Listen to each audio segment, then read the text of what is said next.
Bonjour tout le monde. Maintenant, on va donc traiter avec vous les variables aléatoires. Donc on va voir aussi bien les variables aléatoires discrètes que les variables aléatoires continues. Donc après avoir donc présenté l'analyse combinatoire, alors les arrangements, les permutations, les combinaisons et les applications y afférentes. Alors par la suite, nous avons donc jeté un coup d'œil sur la probabilité élémentaire, donc tout ce qui est le calcul de la probabilité de l'événement, donc cas favorable sur cas possible. Nous avons fait un certain nombre d'applications. Nous avons aussi donc fait une application très longue concernant donc l'utilisation de la formule de Bayes, ou le théorème de Bayes. Alors maintenant, on va voir les variables aléatoires discrètes et les variables aléatoires continue. Alors la variable aléatoire continue et discrète, en fait, c'est comme dans le cas de la statistique descriptive. Alors en fonction du domaine de définition de la variable, on peut donc la qualifier, est-ce que c'est une variable discrète ou est-ce que c'est une variable continue. Une variable continue, donc elle appartient à l'intervalle. Et donc une variable discrète, c'est une variable qui appartient à un ensemble fini, dénombrable. Alors voilà donc la première partie, donc ça va être réservé à la présentation de quelques définitions concernant la variable aléatoire discrète. Par la suite, donc on va avoir la variable aléatoire continue. Donc pour la variable aléatoire discrète, nous avons, on a défini une variable aléatoire discrète si à un événement élémentaire E, on associé un nombre. Donc on définit une variable aléatoire si à chaque événement élémentaire E, on associe un nombre. Alors, et on définit une loi de probabilité. Une fois donc on associe à chaque à chaque événement élémentaire une probabilité. Donc on associe donc une probabilité. Donc dans ce cas, on définit ce qu'on appelle la loi de probabilité. Donc c'est à chaque valeur possible de la variable aléatoire, on lui associe une probabilité donc correspondante. Et dans ce cas, on définit la loi de probabilité.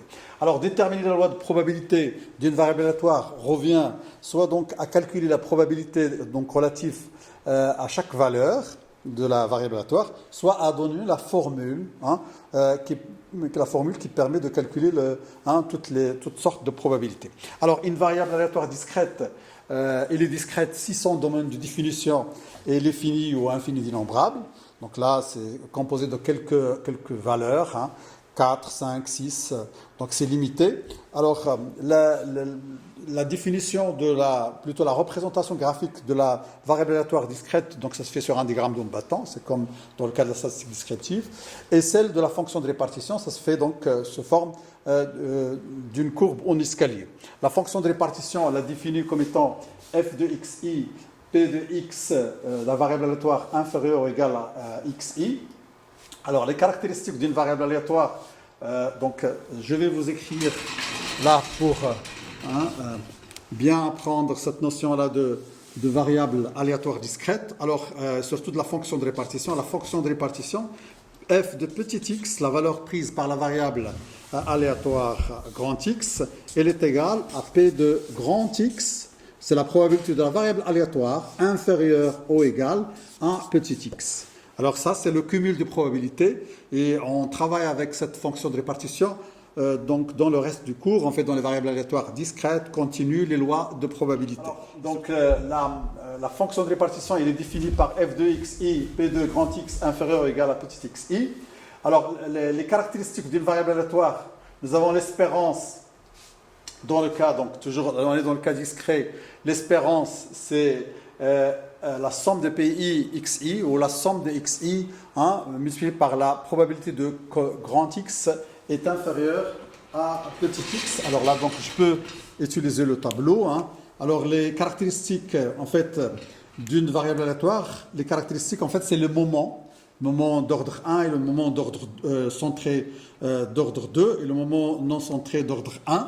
Alors normalement, l'espérance de x d'une variable aléatoire discrète, c'est la somme des xi multipliée par la probabilité que la variable prenne la valeur petit xi. Donc c'est ça alors pour tous les événements que nous avons, pour toutes les valeurs prises par la variable, alors que la variance de x, normalement donc c'est l'espérance de x moins l'espérance de x au carré. Ça, on va le voir souvent même pour le cas continu. Alors, donc les propriétés de l'espérance, vous avez l'espérance d'une constante, c'est toujours la constante. Donc la moyenne, donc vous avez un salaire d'un ensemble d'individus qui travaillent dans une entreprise, ils ont le même salaire, c'est-à-dire ils ont 4000 dirhams chacun. Donc la moyenne, le salaire moyen, c'est 4000 dirhams. Donc l'espérance de la constante, c'est la constante elle-même. L'espérance de AX plus B, c'est A, l'espérance de X plus B. L'espérance de la somme, c'est la somme des espérances. L'espérance de la différence, c'est la différence des espérances. Et donc l'espérance de x, y, donc dans le cas de statistique à deux dimensions qu'on ne va pas donc traiter dans ce programme, vu donc la pandémie et le confinement, donc on a laissé la statistique à deux dimensions au niveau de la probabilité. Alors l'espérance de x fois l'espérance de y, si x et y sont indépendants, l'espérance de x, y est égale l'espérance de x fois l'espérance de y dans le cas où x ou y sont indépendants. Alors si x, y avec i allant du 1 à n sont des variables aléatoires de même espérance et mathématique m, et ils sont indépendants. Alors l'espérance de x bar, ça sera l'espérance de la somme des xi sur n, ça nous donne 1 sur n fois nm, donc l'espérance de x bar c'est m, donc la moyenne arithmétique c'est un estimateur sans biais de la moyenne de la population. Ça vous allez donc le voir au niveau donc de l'échantillonnage de l'estimation l'année prochaine. Alors les caractéristiques d'une variable aléatoire, toujours, nous avons dit c'est l'espérance et la variance. La variance, normalement la variance x c'est l'espérance des carrés des écarts à l'espérance. Alors c'est V de x est égal à l'espérance de x moins l'espérance de x le tout au carré. Par définition, c'est dans le cas discret, c'est la somme des PI, facteur de x i moins l'espérance de x au carré.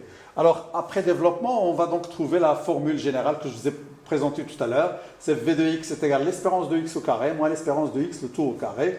Sachant que l'espérance de x au carré, c'est la somme des PI xi au carré. Ok ? Alors l'écart type, c'est la racine, bien sûr, c'est la racine carrée de la variance. Voilà donc toujours dans les propriétés, en fait, donc les caractéristiques d'une variable aléatoire discrète. Nous avons dit que c'est l'espérance et maintenant donc c'est la variance.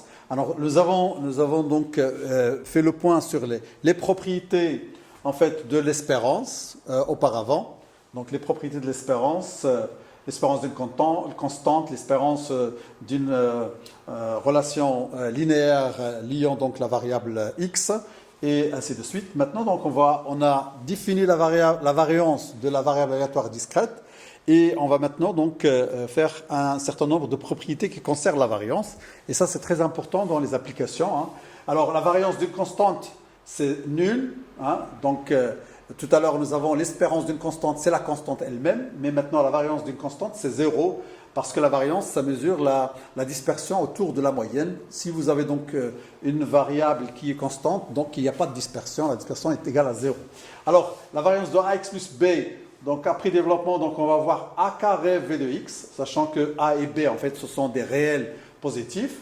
Alors, si x et y sont indépendantes, alors on va avoir la variance de la somme, c'est la somme des variances, et la variance de la différence, donc c'est la somme des variances, parce que donc la variance elle a une forme quadratique, donc on élève, donc nous avons le carré. Alors variance de x moins y, c'est variance x plus variance y, toujours bien sûr quand x et y sont indépendantes. Alors si x et y ne sont pas indépendantes, donc il faut donc utiliser l'écriture ou la formule qui détermine la variance, c'est l'espérance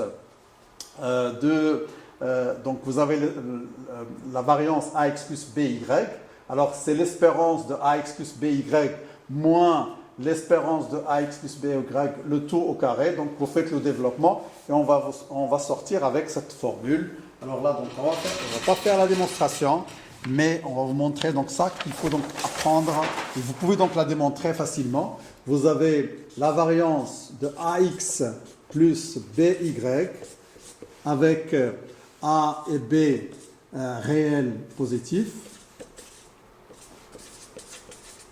Et bien sûr, X et Y, ce sont deux variables, X et Y, deux variables aléatoires quelconques. Donc deux variables aléatoires quelconques. Alors la variance de AX plus BY, alors ça sera a carré variance x plus b carré variance y plus 2ab covariance x, y. Alors, reste à savoir, alors c'est quoi, comment on détermine la covariance XY? En fait, par définition, la covariance XY, c'est l'espérance de XY moins l'espérance de X, l'espérance de Y. Alors, et ça, donc, on va pas le traiter donc, dans cette année, en fait, on ne fait pas la statistique à 2 dimensions, on fait seulement la statistique à 1 dimension, vu les circonstances du confinement et de la pandémie Covid-19. Alors, donc, la covariance XY, c'est l'espérance de XY moins l'espérance de X fois l'espérance de Y. Alors, si nous avons n variables aléatoires indépendantes, alors si on veut faire la variance de la moyenne, donc ça sera la variance de x1, x plus x2 jusqu'à xn sur n. Alors, et on aura 1 sur n carré m qui est égal à 1 sur n carré multiplié par n fois sigma au carré, qui est la variance. Donc, c'est la variance sur n. Alors ça sert aussi donc, comme étant donc un élément qui va être traité dans l'échantillonnage et l'estimation et pas dans la probabilité cette année. Alors maintenant, on va passer à la variable aléatoire continue. Après avoir donc parlé de la variable aléatoire discrète rapidement, donc maintenant on va voir la variable aléatoire continue. Alors une variable aléatoire et continue, c'est son domaine de définition. Alors il est infini ou infini indénombrable. Alors sa représentation graphique, c'est une courbe appelée courbe de densité de probabilité, et sa fonction de répartition, c'est une courbe croissante. Alors, une variable aléatoire continue, on parle auparavant, on a parlé de la loi de probabilité. Alors, dans le cas de la variable aléatoire continue, on va parler de la densité de probabilité, donc il joue le rôle de la probabilité. Et donc, cette fonction de densité de probabilité, il doit répondre à 2 exigences. Il faut qu'il soit positif du fait que nous avons dit que ça ressemble à la probabilité. La probabilité, elle est toujours positive.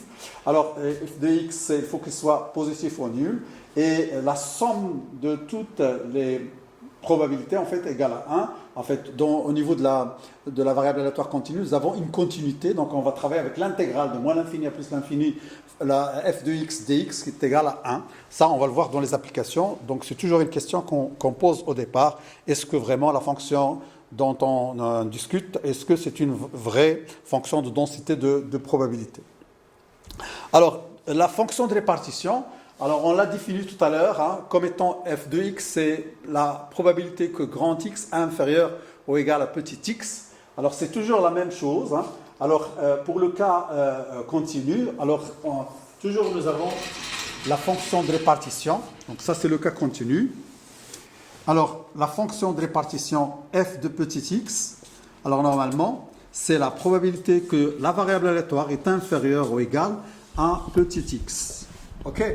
Alors, donc cette probabilité-là, donc c'est le calcul. Il faut calculer l'intégrale dans le cas continu de moins l'infini jusqu'à x de f de t dt. Donc on change de variable, donc pour ne pas donc avoir de problème par la suite. Alors voilà donc par définition dans le cas continu, donc la fonction de répartition. Donc voilà, ça c'est sa définition. Alors, si on veut calculer, par exemple, la probabilité dans le cas continu, P de x est compris entre A et B. Alors, par définition, vous avez F de B moins F de A. Alors là, on est dans le cas continu. Alors, il fallait donc utiliser l'intégrale dans le cadre de la détermination de la fonction de répartition. Alors, la probabilité dans l'intervalle AB est la somme prise entre A et B. Donc A et B, f de x dx, c'est la fonction de répartition. F de x comprise entre A et B, c'est f de B moins f de A. En fait, ça c'est quoi? C'est la probabilité que je viens de vous montrer. P de x est comprise entre A et B. Alors les caractéristiques d'une variable aléatoire continue. Alors vous avez l'espérance mathématique, c'est l'espérance, donc c'est pour le cas discret, vous avez la somme des PIXI ou la somme des XI fois la probabilité que la variable aléatoire égale grand X égale à XI. Alors ici, la somme, on la remplace par l'intégrale. et x, on a toujours x, et la probabilité, on la remplace par la fonction de probabilité. Donc vous avez l'espérance de x, c'est l'intégrale de moins l'infini à plus l'infini x fois f de x dx. Alors, l'espérance x, elle a les mêmes propriétés que l'espérance mathématique d'une variable aléatoire discrète, c'est les mêmes propriétés.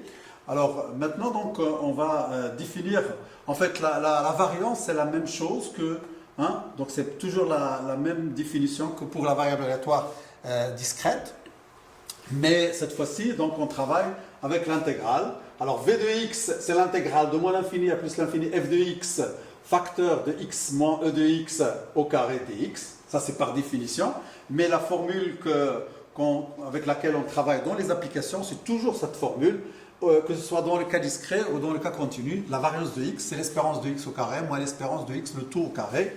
Alors, bien sûr, avec l'espérance de x au carré, c'est l'intégrale de moins l'infini à plus l'infini x carré f de x dx. Alors, si l'espérance de x, c'est l'intégrale moins l'infini plus l'infini x f de x dx. Alors, pour l'espérance de x au carré, c'est l'intégrale moins l'infini plus l'infini x carré f de x dx. Alors, et donc, bien sûr, les propriétés de la variance sont les mêmes que les propriétés de la variable aléatoire discrète. Et bien sûr, l'écart type, c'est la racine carrée de la variance. Maintenant, donc, ces définitions-là, on va les voir dans la réalité, dans les applications. Alors, soit une distribution de probabilité de la variable aléatoire x, est-ce que vraiment c'est une distribution de probabilité? Alors, vous avez donc une distribution de probabilité de la variable x. Alors, voilà les valeurs de x, voilà les probabilités correspondantes. La première question, est-ce une distribution, vraiment une distribution de probabilité? Alors, qu'est-ce qu'il faut donc vérifier? Il faut vérifier, est-ce que la somme des probabilités est égale à 1? Et il faut vérifier, est-ce que la probabilité elle est positive? Alors, les probabilités sont positives.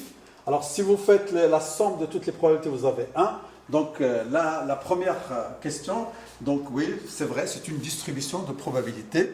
Alors, quelle est la probabilité que x soit égal à 30?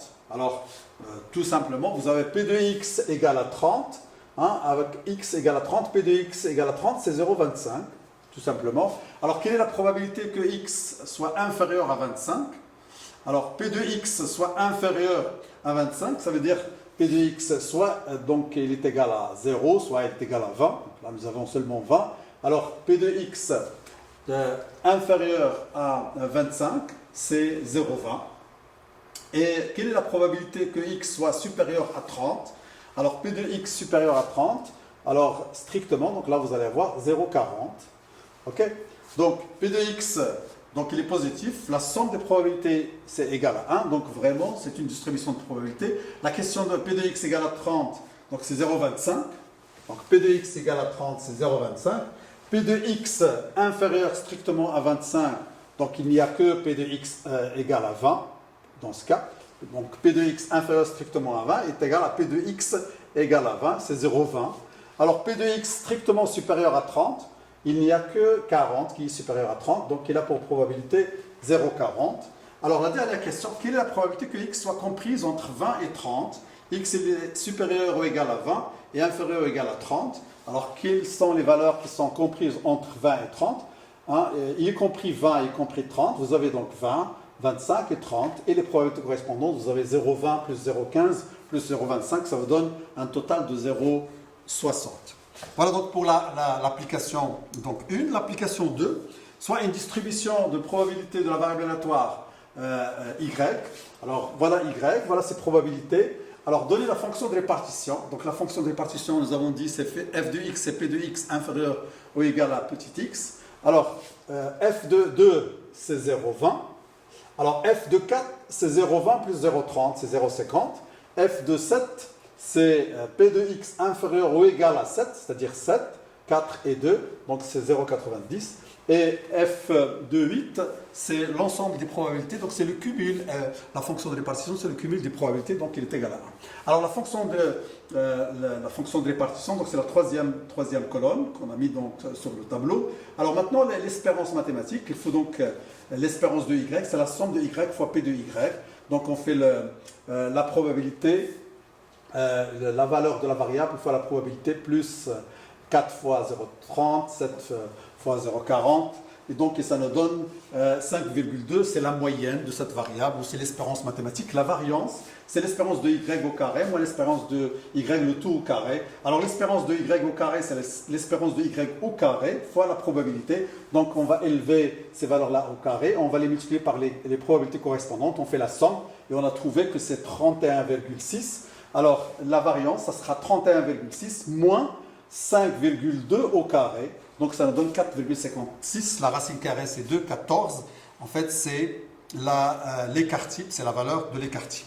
Alors l'exercice 3, une entreprise estime que la demande en milliers d'unités par mois concernant l'un des articles qu'elle produit est une variable aléatoire continue. Alors dans la densité de probabilité, c'est une fonction linéaire qui est définie par 5 expressions de la fonction de densité de probabilité. Alors, f de x, c'est 0 quand x il est inférieur à 0.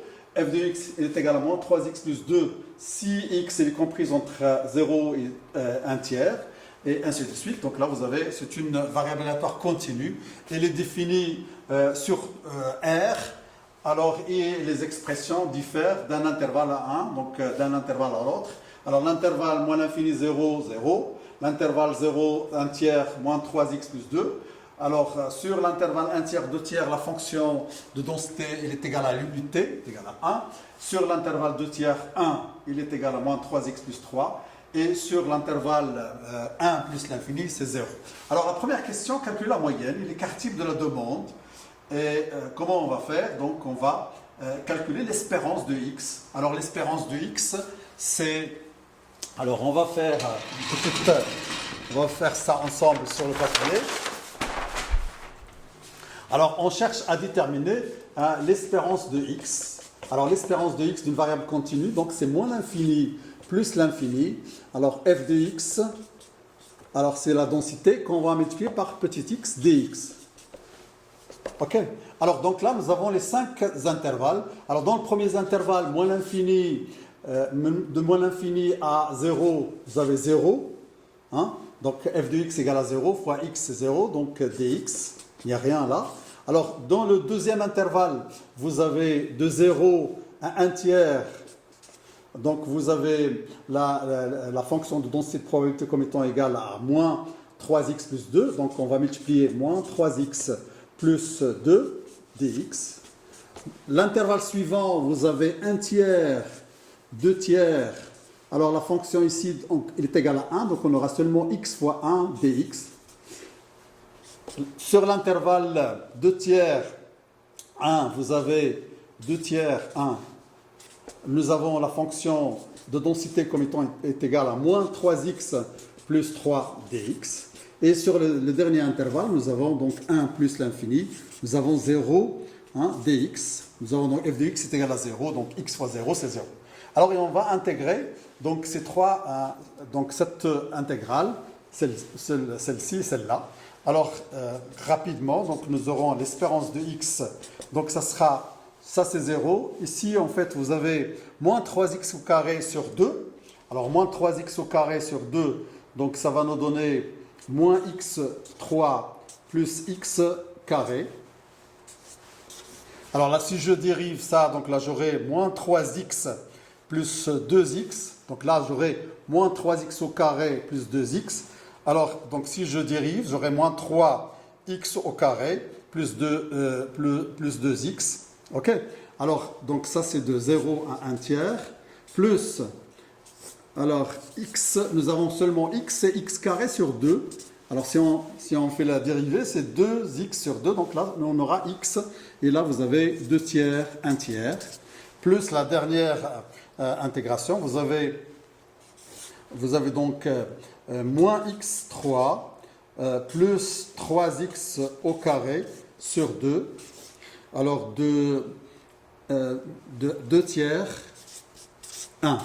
Et le reste, en fait, c'est 0. Alors là, vous avez donc, si vous dérivez, vous allez avoir moins 3x au carré, moins 3x au carré, plus 3x. En fait, donc là, on va diviser, donc on va dériver 3x au carré sur 2, on aura donc 3x au carré. Et on fait donc, on remplace donc les valeurs dans les différentes accolades, on va obtenir l'espérance de x comme étant égale à 0, normalement c'est 0,370. Nous avons en fait les données, ça concerne en fait une entreprise qui estime la demande en milliers d'unités par mois. Donc là, nous avons une unité de mesure comme étant égale à 1000 unités. Alors, quand on calcule l'espérance, on va trouver une valeur comme étant égale à 0,370. Il fallait ne pas oublier le milieu d'unité et nous avons 370 unités. Alors, pour la deuxième question, le calcul de l'écart type de la demande. Alors, nous devrions calculer tout d'abord la variance de x, c'est l'espérance de x au carré moins l'espérance de x, le tout au carré. Alors la démarche, elle est la même que pour l'espérance de x. Maintenant, c'est l'espérance de x au carré. Alors il fallait donc prendre l'intégrale de moins l'infini à plus l'infini, x carré fois f de x. Alors le premier intervalle c'est 0, le dernier intervalle, donc nous avons la fonction de densité c'est 0. Alors il nous reste les trois intervalles. Alors sur les trois intervalles, donc là on sait maintenant comment intégrer en fait les fonctions affines. Vous avez donc que des moins 3x au carré plus 2x au carré. Ici vous avez x au carré, là vous avez moins 3x à la puissance 3 plus 3x au carré, etc. Donc là, on peut donc trouver l'espérance de x au carré qui est égale à 0,0665. Donc là nous avons 1000, c'est la demande en 1000 unités. Donc là on aura 10 à la puissance 6 unités. Alors normalement donc c'est 100 unités. Donc par la suite l'écart type de x ça va être l'espérance de x au carré. Ce que nous avons trouvé là, donc c'est 0,2060 en fait 37 moins ce que nous avons trouvé tout à l'heure pour l'espérance qu'on va élever au carré, le 0,370 au carré, et on obtient en fait la variance comme étant égale à cette valeur-là. La racine carrée de cette valeur, ça nous donne 0,258 000 unités. Alors c'est l'écart type. Alors la question de déterminer la fonction de répartition. Alors la fonction de répartition par définition c'est p de x inférieur à petit x, c'est de moins l'infini à x, f de t dt. Alors f de x c'est p de x inférieur à petit x moins l'infini x 0 dt sur le premier intervalle, donc on n'a rien. Donc la fonction de répartition sur le premier intervalle c'est 0. Dans le deuxième intervalle, donc, on va intégrer donc, la fonction de densité de probabilité, donc de 0 à x, donc et on va changer, donc au lieu de prendre f de x, on va prendre f de t, ça sera l'intégrale de moins 3t plus 2, et donc on va intégrer, on va trouver que la fonction de répartition c'est moins 3x au carré sur 2 plus 2x. Alors, la même chose donc pour le deuxième intervalle, donc de l'intervalle 1 tiers, 2 tiers. Normalement, la fonction de répartition, c'est une fonction donc, cumulative, c'est les probabilités cumulatives. Alors, on devrait donc aller de 0 à 1 tiers, et donc de 0 à 1 tiers, nous avons moins 3t plus 2, et de 1 tiers à x, donc on aura seulement, nous avons 1, donc nous aurons dt. Donc on intègre et on trouve la fonction de répartition comme étant égale à x plus 1 sixième. Alors la suite, en fait, dans l'intégrale 2 tiers 1, donc dans cet intervalle, donc on devrait donc chercher f de x. Donc ça va être le cumul des probabilités précédentes. Vous avez 0, 1 tiers, moins 3t plus 2. Par la suite, 1 tiers, l'intégrale de 1 tiers jusqu'à 2 tiers t. Et puis vous avez donc l'intégrale de 2 tiers x moins 3t plus 3. Le reste, en fait, c'est 0, on ne va pas le prendre en considération. Alors, donc, sur cet intervalle, nous avons la fonction de x, après avoir intégré toutes les fonctions. Donc, nous avons moins 3x au carré sur 2, plus 3x moins 1 demi. Voilà donc l'expression de la fonction de répartition dans l'intervalle 2 tiers 1. Alors, maintenant, une fois nous avons donc déterminé les différentes parties de la fonction de répartition, en fait la fonction de répartition sur l'intervalle 1 plus l'infini, donc on aura le cumul des probabilités de 0, 1 tiers f de t, de 1 tiers, 2 tiers t, en fait ft qui est égal à 1, de 2 tiers à 1, nous avons moins 3t plus 3 dt, et à la fin, donc, nous avons l'intégrale de 1 à x, c'est 0.